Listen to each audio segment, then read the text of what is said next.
সকালবেলা আমরা প্রথমে জানতে পারি যে এনসিপির একজন নেতা গাজী মেডিকেলের সামনে গুলিবিদ্ধ হয়েছে। তো সেই সংবাদের ভিত্তিতে আমরা আমাদের একটি টিম প্রথমে 250 বেড হাসপাতালে যায়, আর আমাদের আরেকটা টিম এবং আমি নিজে ঘটনাস্থলে যাই। ঘটনাস্থলে গিয়ে মানুষজনকে প্রথমে জিজ্ঞাসাবাদ করি, কিন্তু কেউ কিছু বলতে পারে না, যেহেতু এটা নিয়ে তার সবার ভিতরে সন্দেহ আছে আসলে ঘটনাস্থল কোনটা। তো আমরা পিও খুঁজতে খুঁজতে প্রথমে আমরা একটা প্রাইভেট কার দেখতে পাই, সেটাতে এনসিপি আহ্বায়ক লেখা। তো আমরা পরে বুঝতে পারি যে এটা মোতালেবেরই গাড়ি। তখন আমরা পার্শ্ববর্তী একটি ওষুধের দোকান লাস্ট ফার্মাতে যাই। লাস্ট ফার্মা থেকে আমরা ভিডিও ফুটেজ পাই।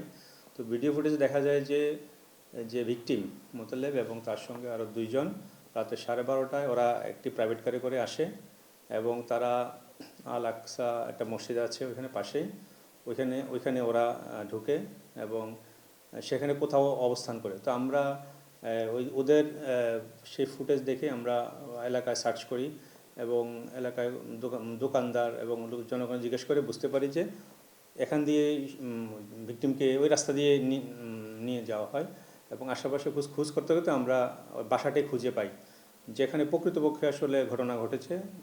প্রথম তো আমাদের কাছে ইনফরমেশন ছিল এটা রাস্তায় সন্ত্রাসী কায়দায় ওর উপরে আক্রমণ হয়েছিল। তো আমরা সেই বাসা যাওয়ার পরে প্রথমে আমরা তালা ভাঙি এবং ঢুকি বাসার ভিতরে। সেখানে আমরা গিয়ে দেখি যে বাসার ভিতরে সম্পূর্ণ এলোমেলো। বাসায় প্রচুর মাদকের ইয়াবা খাওয়ার জিনিসপত্র, তারপরে বিদেশি মদের অনেক বোতল এবং বাসায় আমরা অনেক কয়েকটা জায়গায় রক্তের চিহ্ন পাই এবং বাসায় আমরা একটি গুলির খোসাও পাই। তো আমরা পারিপার্শ্বিকতা বিবেচনা করে আমরা বুঝতে পারি যে ঘটনাটি ওই বাসার ভিতরেই ঘটেছিল এবং এবং এদের ভিতরে ওখানে বাসায়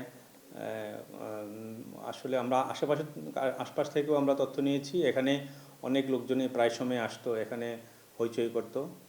ওই বাসাতে বিভিন্ন ইউনিভার্সিটি বা কলেজের স্টুডেন্টরা থাকে, বিশেষ করে মেয়েরা থাকে, কিন্তু ওরা যে বাসায় থাকতো সেখানে বিভিন্ন সময় হই হুল্লোড় হতো এবং আমরা যেটা কনফার্ম যে এখানে ওই বাসায় ওদের ভিতরে কোনো অন্তর্গোলযোগের কারণেই এই শুটিংয়ের ঘটনাটি ঘটেছে।